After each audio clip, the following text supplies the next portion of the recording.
out Coastline, which is one of their best maps. Like, their best maps by far. T1's one of their best maps. They've gotten rid of it. They bring on Consulate, which is actually Fnatic's decent map. Like, it's not great, it's not horrible, and it's literally one of T1's worst maps. Lost against SGA, Cyclops, Talon twice. I don't understand. Maybe they've got something freakish on here that we have never seen before, but this is not a good map for T1, and the fact that they've chosen it over one of their best maps is mind-boggling to me.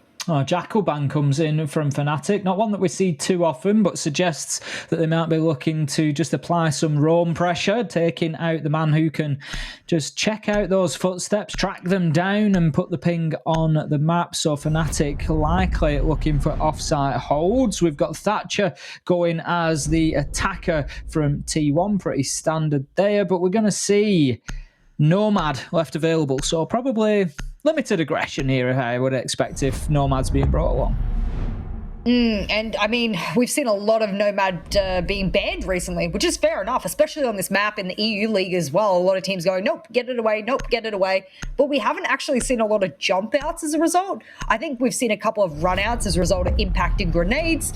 And that's going to be another Mozzie ban for the night. That's the second of the night coming on in. I said in the previous game, I think I said it to you, Ace, that I thought it was a target ban. In this case, I'm not entirely sure it is, more of a comfort one, plus one that a lot of teams play on this map. Mozzie, of course, so important with those pests that can steal the enemy drones. So as a defender, you can have full use of them and buzz around the map, leave them static, whatever you want, really. Just gain as much information as you can. But we're heading into round one now, Fnatic versus T1, and I cannot stress how important it is for T1 to get off to a good start here. If they find themselves falling too far behind again, then Fnatic are the sort of team with the experience to really keep the pressure on.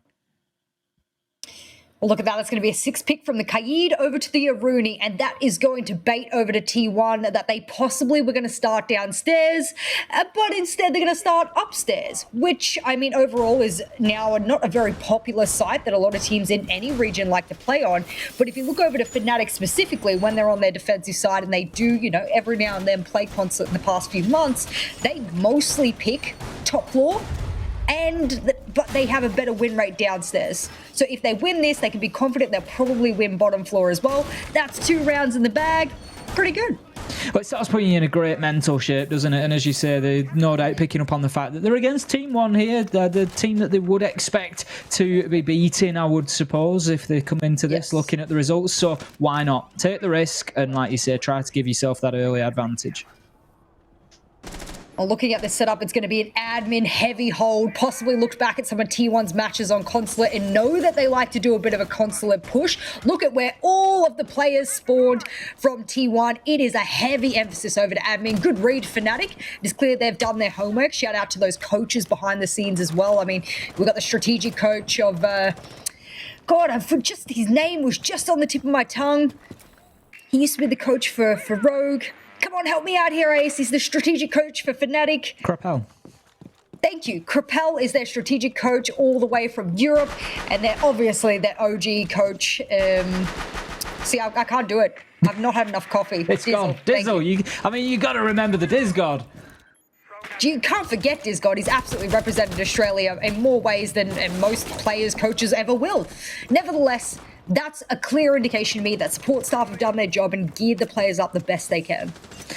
The attackers then still not inside of the building yet, and that can be one of the problems for them here on Consulate, is just breaking through those initial defences, which are right up towards those outer walls, with one of the Fnatic players, as you can see from the red silhouette top left of your screen there, just playing in the yellow stairs at the minute. Usually we will see the burning of their ADSs and any other utility they've got to keep them safe, and then the throwables will rain on in, but I think I just glimpsed off to the left-hand side of Alphama there that he's got the rotation open into bathroom, so that will allow him to wriggle away potentially, but he just needs to be careful about his timing, because in come the throwables, and this is where it could get dangerous. He actually chooses to run towards the danger, dipping down the stairs through the toxic smoke there to get away from the nades. He wants to keep playing here. He is not going to drop away into bathroom. He's holding on to that shotgun. He's looking to put Big Papa Pump to some big use on the yellow stairs. I can't believe how he was allowed to run down and up, down and up. Where's the person doing the hop on the top of the yellow skylight? Why wasn't Replica having a little bit more of an aggressive upside down rappel to catch anyone running past? All 3 smoke babes have been expelled. He's been able to waste so much time there. The rotate came out initially, which already wasted 25 seconds of the attacker's time, and they haven't even cleared Stigs. Oh, this is horrible. And it's going to make a big dent in the side of T1 here, as Vamos is going to be the only one left to be able to play out this round. And I said if they win this round, well, they're pretty poised to take the next round as well. It's gone downhill very, very quickly for T1 there on this top floor attack. Now, Vamos just, I think, actually hitting more body than anything else. Doesn't do any damage to the live player that was in front of him. You could be forgiven for mistaking it as the blood puffed up from the corpse that was on the floor in front of him, but that was just simply the body of a teammate. Now, 8 seconds left to go, 4 kills to find. This round is all but done here. Vamos just looking to see if he can get any vertical angles. Shut down ultimately by Tex. Did get a shot onto Lusty as he did so. It's not going to matter at this point, as Fnatic have closed out a great first defense there. Got themselves the first round on the board, and as you say, can move to stronger sights now. Yeah, interesting for me was that it was almost like T1, they were geared up to do an admin take. They got one drone inside there and went, nope. There are far too many bodies in here, far too many ADSs. They are prepped for us to do an admin take. Everyone, quick, rotate over to do a yellow stairs take. At that point, damage had already really been done. You get the Ash shot to come in for that yellow take to pinch up on an Alpha Mar. No one drones into piano or lobby, so as a result, there's a crossfire from Stigs available. Too much there for Fnatic, not enough from T1. Need to see them step up a little bit more. And not to sort of take it away here from T1, I know that they've lost almost every, when I say almost, exactly every one of their consulate matches, whether it be in the Korean League or it be in the APAC North League. You look over towards how they do as a defensive or attacking sided team on this particular map, and they are heavily defensive sided here, Ace. So I just think they're on the bad side to start off with. I'll agree with you. Fnatic are moving into round number 2 then, and they're going to take press and lobby. We would generally expect to see a similar hold to last time around, really, with plenty of top floor presence from Fnatic. They're going to want to prevent too much access into places like admin and meeting, which we can see they're getting utility down at the minute. And is that the G2 echo? Oh, I am not surprised. It spreads quickly. You know what? Krapel comes from the EU region. It is not a surprise that he would be taking a lot of, inspiration from the region that he originally came from and became a professional coach in. So bringing that over to the Fnatic side, are we surprised? Did you see how well it played out for G2? I mean, imagine it plays out even half as good for Fnatic. I mean, they're doing it the opposite way around. I think that's the sort of one thing that's worth mentioning here. G2 used it to deny a top floor plant. They were in console and office, and they bounced it up through the hatch to take the stun shot at the planter and then drop back down to safety. But the system will be the same. This time you just leave it up on the ceiling. If you need to drop it down, you drop it down. But it won't be quite as mobile in terms of just being able to bounce up and down like it did for G2, because once you come down, they'll have to move it into piano, attach it to a surface to be able to deny the plant. But still, fascinating use of the Yorkai drones. Unfortunately, Mag doesn't get much for that C4 that rained up over towards default of bottom Visa, and as a result, there'll be no, plant denial operators left outside of the 2 Yokais that you just discussed. So for me, that was a little bit of a waste of a C4, but if you can get an early impact, especially onto some of these big fraggers here, Yeti's been one that has been doing some really good opening frags. Oh no, there goes one of those magnets, and if I was Yeti, I'd be joining out to make sure there's no more, because that shield is going to oppressively stay in that position next to Long Desk if he doesn't deal with it. My big thing here is, Ace, is that they've stalled out about half the round so far, and they haven't even got top floor control. T1, I wouldn't say they're slow. I just feel like Fnatic are leaving them little bits of mini games throughout the round, and there's so many mini games that they have to get through that by the time they get to the final boss, there's just no time left. Just little challenges and puzzles there to burn the time away and force that sand down through the timer. As you can see, T1 are barely halfway across the top floor yet. They have not got themselves established inside of meeting, and Fnatic is still able to have 2 men locked in that top floor, whilst T1, they dip away back onto the outside. They're already looking at repositioning. Yeti's got himself down into Visa, and this is all going to come down to that main lobby push. Now, Replica is going to be in a very important important position there on the Nomad, because that will be into meeting where Fnatic need to get and establish themselves if they're going to shut down a plant potentially. There is other options. They've got a man in bathroom, they've got the Yokai drones, they've got the Maestro out in Piano who can potentially do that. But Stiggs, he's going to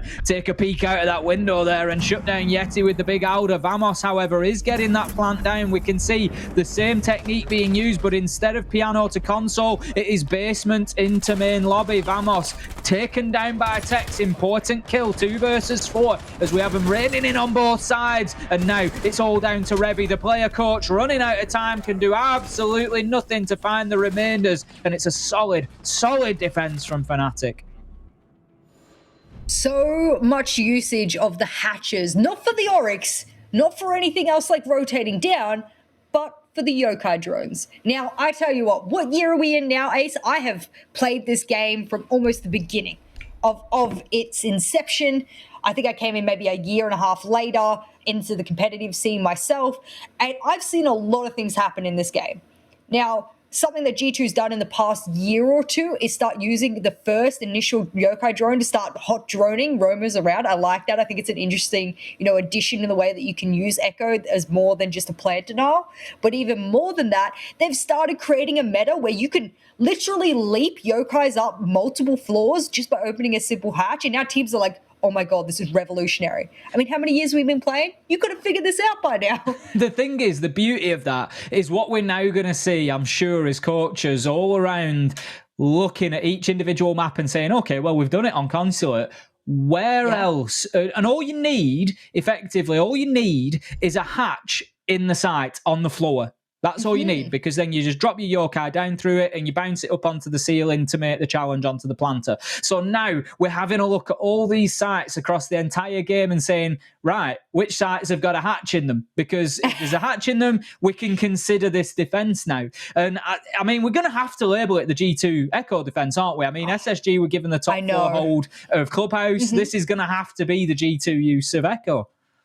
It has to be. I mean, we've got Shaiko spots, like you said, the SSG roam. Now we've got the G2 Yokais. I'm not even going to name it on console. I'm actually going to give them free reign on any map. I'm going to just call it the G2 Yokais, the Yokai strat, whatever you might want to call it. And then for me personally, do I think that that's what saved them the round? No, I actually think they would have been able to deny the plant anyway. It just was a little bit of a redundancy on top of it to say, well, we still had the verticals. You weren't really in a position to properly challenge us. We killed your balcony presence. And I mean, it's just a little bit of, cherry on top that we get to blast you with the Yokai blast as well. Just seemed like there was so much going on. For T1 now, Ace, I'm curious to see what you think about this. A lot of people think that they're just warming up. I argue this many play days in, it's probably not. You better be warming warm up. It's probably just I mean, like, how long do you need to warm up? Yeah, I'm not sure. Exactly that. It's what's the saying? You don't come to APAC North to get fit. You get fit to come to APAC North. You better be ready when you get here. You can't be coming in here expecting to get yourself up to speed, because teams aren't going to allow you to do that. And like you say, Team 1 there for me, they just had no teeth, Jess, is the truth of it. They got themselves into admin, and where did they go? Did they even get past vending machines? I don't think they got past vending machines. They left Replica on the window, and I think the intention was just, right, Replica on the window can prevent anybody from playing inside of meeting. But it didn't matter, because Fnatic had plan B and plan C, and they just shut them down from elsewhere, and there was just no pressure applied to Fnatic at any point. I can't name a single challenge on top floor. There was 2 men of Fnatic, 1 in bathroom, 1 in console, and I can't name a single challenge onto them. So that for me... It almost felt like they rotated out as well before they'd even gained control. Like, we have admin, let's go. And I'm kind of like, that's not the point. You're missing the point here, guys.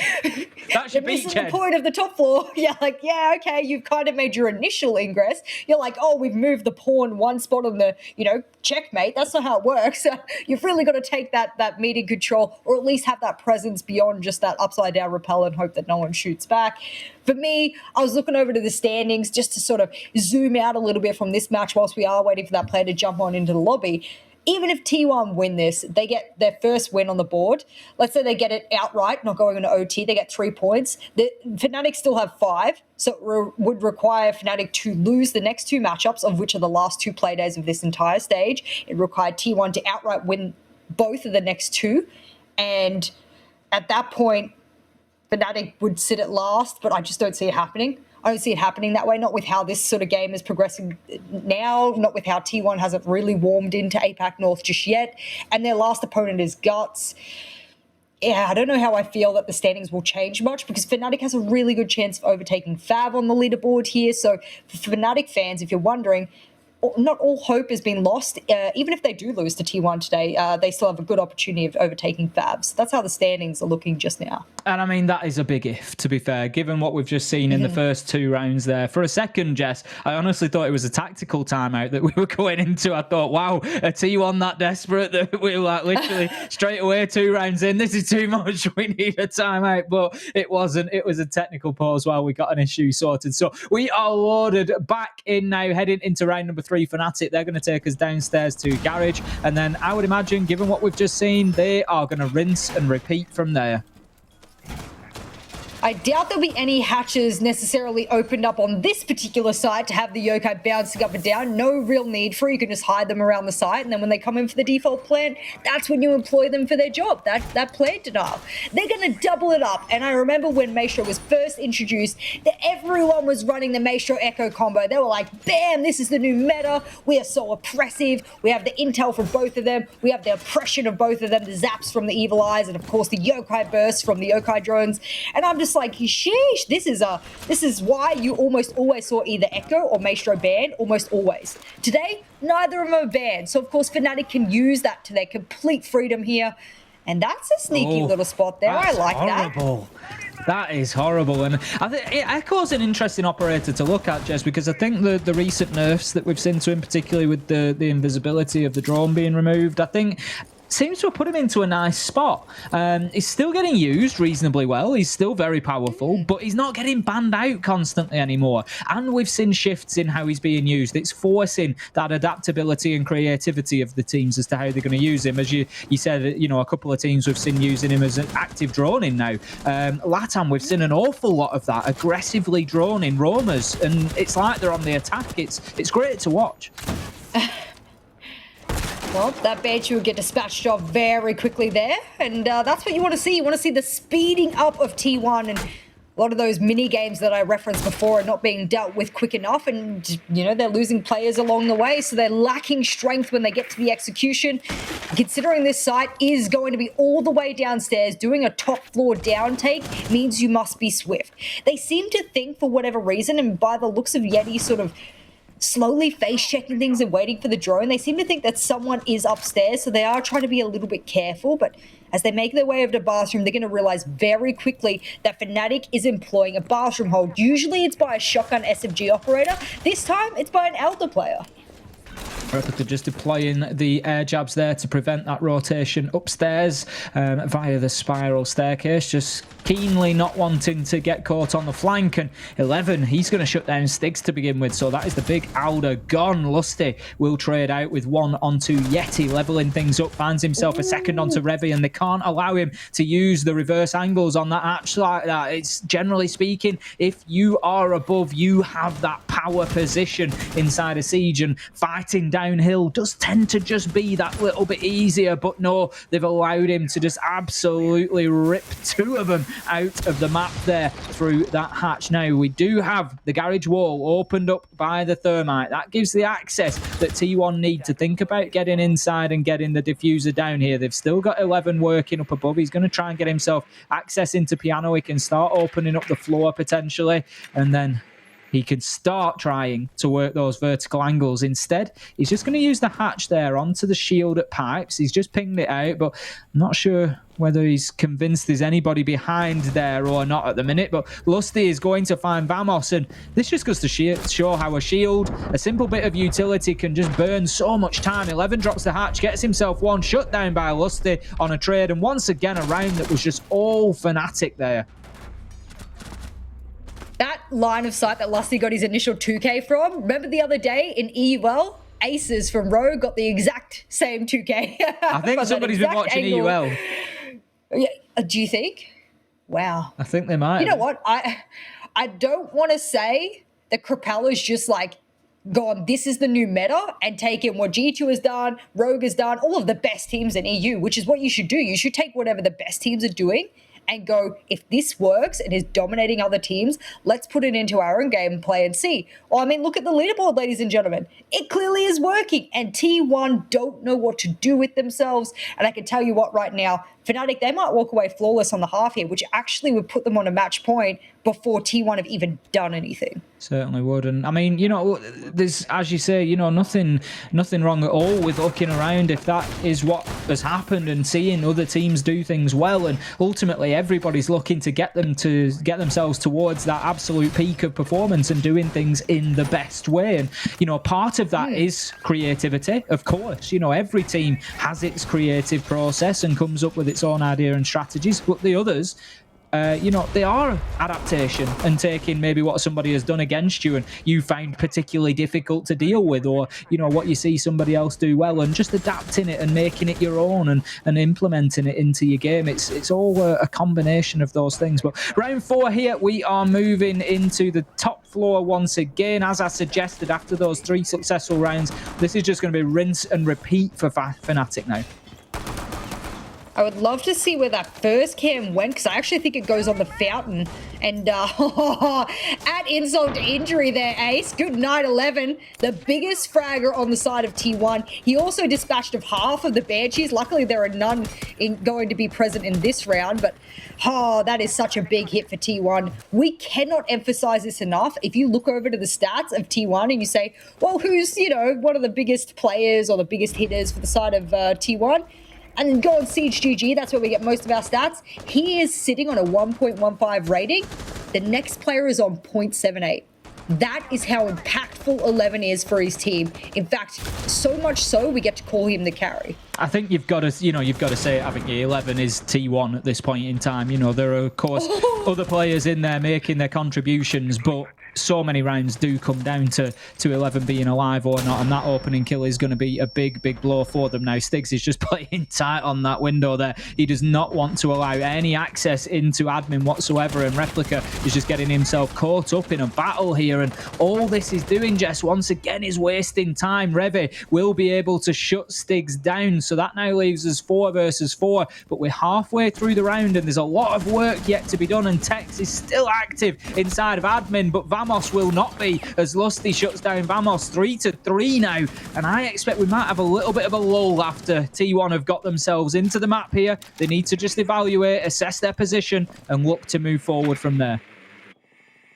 We praised Revi last game for how impactful he has been as the player coach. He was put on support, thrown on support last year. He is now on flex frag, and the fact that he got the opening kill and managed to make the entry into admin, then swing in and get another kill, unbelievable. That should be Yeti's job. Guess what? Yeti hasn't had an impact kill or any kill for that matter this entire match so far. Revi, the GOAT, is stepping up, at least in this round. But 11, who was the only other frag holder at the moment, went down so early. So I do think that, I guess, the confidence of T1 diminished a little bit.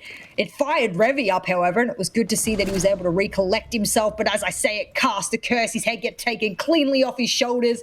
And this looks to be yet another Fnatic round, unless Replica and Yeti can collect themselves and do in 30 seconds what might be impossible. Replica and Yeti both without kills so far. Yeti will continue without, as Alfama puts him down in the dirt. Replica manages to trade that out with a headshot. He's getting spotted out by the default. There is a lot of work to be done inside 15 seconds. He needs to find himself 2. He gets 1 onto Lusty. Can he do it? No, Mag shuts him down. Mag stepping up as he has time and time again for Fnatic, just to close out round 4 there. What an attempt T1 made at that. I was really concerned about the amount of time that they burnt from the halfway period at 1 minute 30, 45 seconds left. Still no more progress, Jess, but they were able to just light a fire underneath it and very nearly get themselves over the line. I feel like we say that about T1. Look at what they did against C9. How close was that? You know what I mean? That's something that they should not have been able to pull when other lower standing teams are just absolutely running through them at the moment. So for me, I think T1 has their days where they're on it and they're hitting shots and they're getting the trades. And whilst they might not walk away with the win, they are putting consecutive rounds on the board. Today, Fnatic on this map, I did worry that T1 had picked the wrong map here, especially against Fnatic, and it really is proving true at the moment. I will go back to what I said before, however, Ace, and do give a little bit of benefit of the doubt that T1 seemingly is a defensive-sided team on Consulate, so we haven't really seen their best side yet, so I can't judge that much. The only judging that's being done at the minute, Jess, is on the scoreboard, and that is all coming up in favour of Fnatic. We're heading into round 5. They are 4-0. They're going back to press and lobby, and if things continue as they have, 2 rounds' time, we will see Fnatic sat on a clean 6-0 at the half, and T1 staring down the barrel of a whitewash. That is the position they are in. They just, as I've said already, don't feel to have much teeth behind them today. They're getting themselves established in the map and then unable to push forward from there. Now, if we look... Last time around, it was an attempt. They got inside of admin and were unable to push across. So we can see that a number have spawned all around the map here, really. Seems to be less of a direct admin focus. We've got Replica looking towards that main lobby and looking to prevent a run out. 11 maybe droning, ready to move on to those piano windows. We've got Vamos and Yeti heading towards the admin side once again, but a little bit sort of disjointed in the attack so far.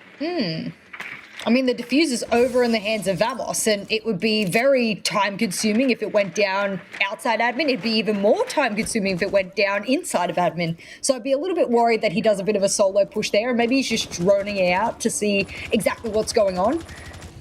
Revy with the IQ is going to be able to spot out some of these cams that Mag has been peppering around the map. This is really important because without them dispatched off, it gave you so much intel. I'm talking those cams when they're out fires, especially why that initial cam goes out on that fountain. You can see almost all of the piano side. You can see all of the console side. Those cams give so much intel, so I'm glad that they are dealing with it. But that's not even the problem at the moment. They can't even seem to seemingly get in the map. Yeti just looking to break his way out of copy there and start pushing across the top floor, aware there could be somebody on Visa stairs, which there's nobody there to challenge him. He's just going to hold the angle for the time being. But once again, we can see Tex is still active over in the bathroom. Lusty has dropped himself back to site, but until Tex has been cleared out, T1 cannot play with any confidence upstairs. Stig's going to get the opener with a headshot from the Elder onto Replica, and once again, things start to fall apart for Team 1. It's almost like T1 don't know what the strategy is when the round starts. They drone out areas, and then I'm trying to wait to see what their push of ingress will be. Are they going to take top floor? Are they going to clear? Are they going to do this? And then Yeti kind of just stands in a position for a while and then jumps outside. You know, the swap call's been made, and all of a sudden they've got to move. And I sort of think to myself, well, what's your plan? Where are you going with this? What do you want to do? Do you have the control for it? It doesn't seem so, and Mag will get caught out on a nice drone that was on the hatch. Mag got rid of it before they made their push in onto site. But guess what? When you push one by one, you get absolutely smashed one by one.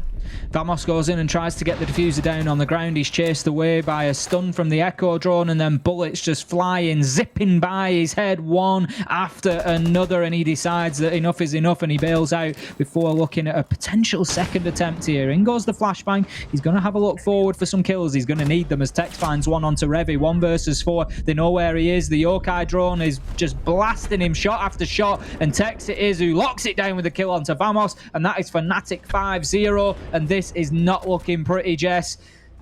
It really isn't. I mean, if you're Fnatic and you could just go upstairs, downstairs, middle floor, upstairs, downstairs, middle floor, and you are not struggling with any of them, I mean, it is your playground. Okay, you might not need a visa like I do. Actually, no, they do need visas. I take this back. Every single one of the Australians right now in the server, myself included, we all need visas. So Consulate, I mean, we're all hoping it's going to be our playground at some point because we all need to get out of Australia, move over to our respective workplaces. So for Fnatic, I mean, just walking all over T1 at the moment. Absolute fun fest for them. They're at the carnival. They really are. Now, T1, they're going to mix things up a little bit here. Revy's going to bring along the book. So I would suggest that we're going to see a little bit of a push in towards piano from them. They're going to look to get those vertical angles. Now, as we get the setup coming in from Fnatic, they are, as we say, down in garage this time around. It's going to be their final defensive round here. My question is, do they play somebody actively in and around piano? We've seen it from Dan particularly, had an absolute field day playing out of bathroom. You know, is that something that maybe Fnatic try to replicate here?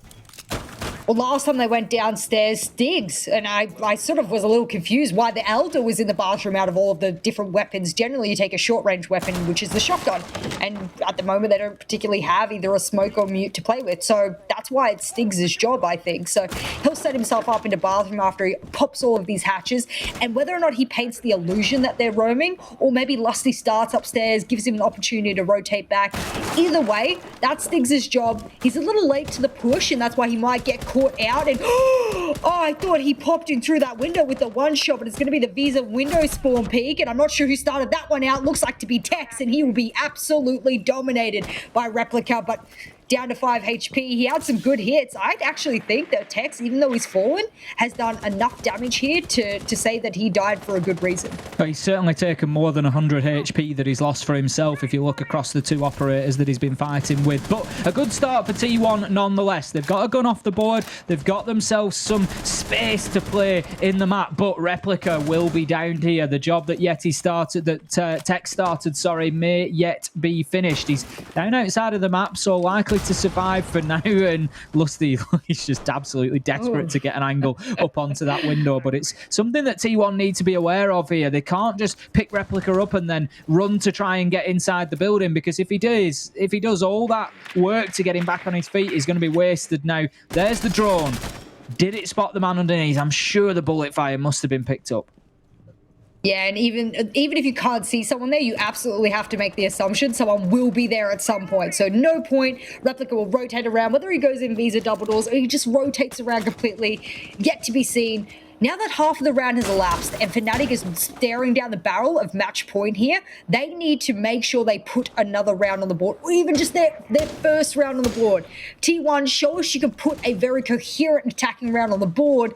Otherwise, now that Stiggs is rotated out of bathroom, seemingly barely, he was barely harassed at all in there. They think that they can hold this side down after giving up top floor, and now the Bucks ripping apart the floor. They haven't even opened the wall yet.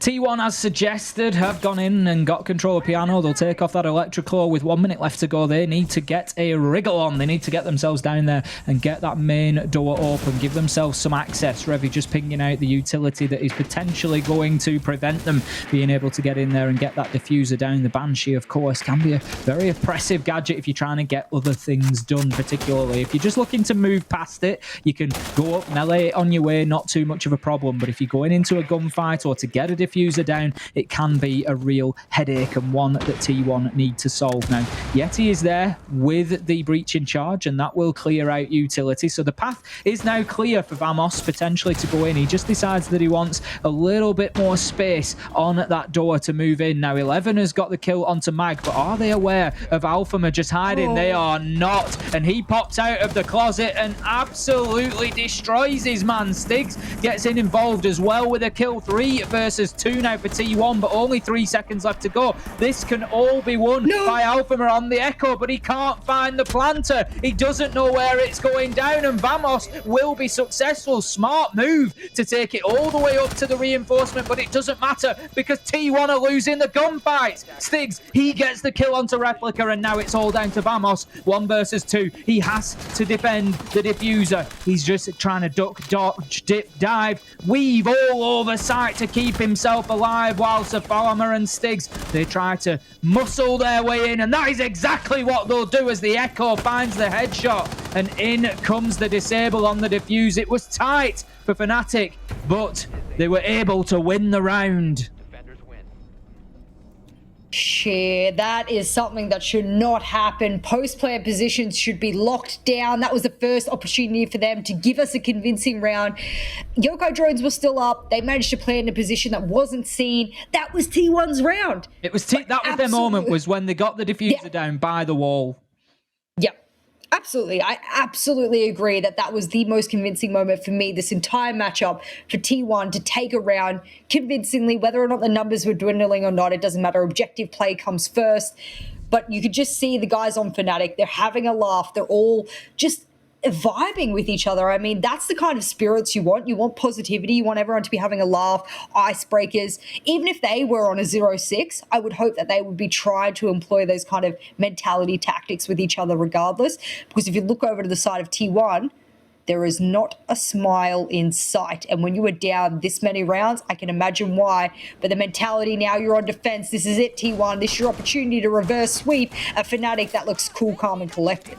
To be honest, Jess, the problem is that it looks like the round's already lost, you know, coming into it. And as you say, the mentality is very important, because the other thing that was going on the side of T1, apart from a lack of smiles, which you can appreciate at 6-0 down, but there's no communication there.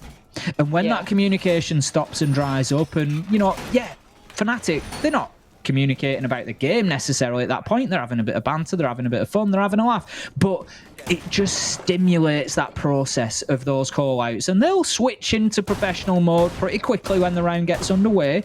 But it's still just that active vocal element that's going on that T1 don't have at the minute. So they've been silent for 30 seconds a minute. So making that call-out is not as natural as if you're already speaking and you're already in that mode, and it could well have a big impact for them here on defense. Now we can see they've got themselves set up down in the garage.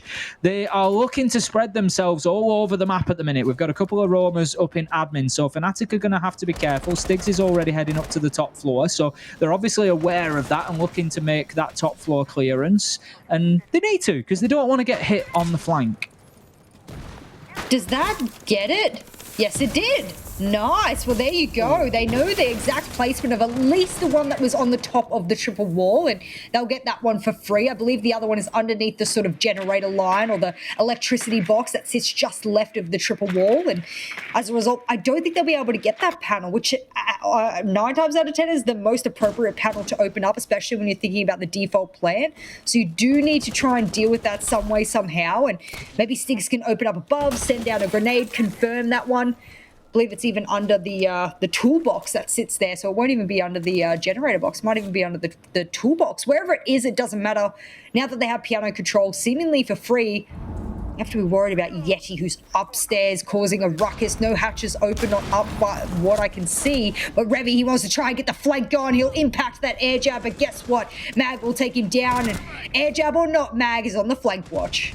3 versus 5 now as Mag finds himself a second, and he really is starting to pick up the pace in this game here as our Fnatic as a whole. We've now got down to Vamos, Replica and Yeti. They have the sole responsibility of keeping T1 in this, and they're not going to do it, Jess. They're 2 versus 5. Fnatic are going to go for the whitewash here with absolute, complete and utter lack of mercy. They are looking to really dominate T1. Vamos and Replica, they are now deep in sight, moving up for any opportunity they can find, but no, Mag, as if clairvoyant, is alert to the danger and shuts down Vamos. Now Replica tries to make a challenge, finds a headshot, so at least it won't be a flawless round. It's Lusty who goes down. Alphamid tries to get the diffuser down. Mag will not allow him the time, and that is going to be a clean sweep coming out of Fnatic. Are they back? A bit difficult to judge against a T1 side that didn't show up, but Fnatic did everything they needed to.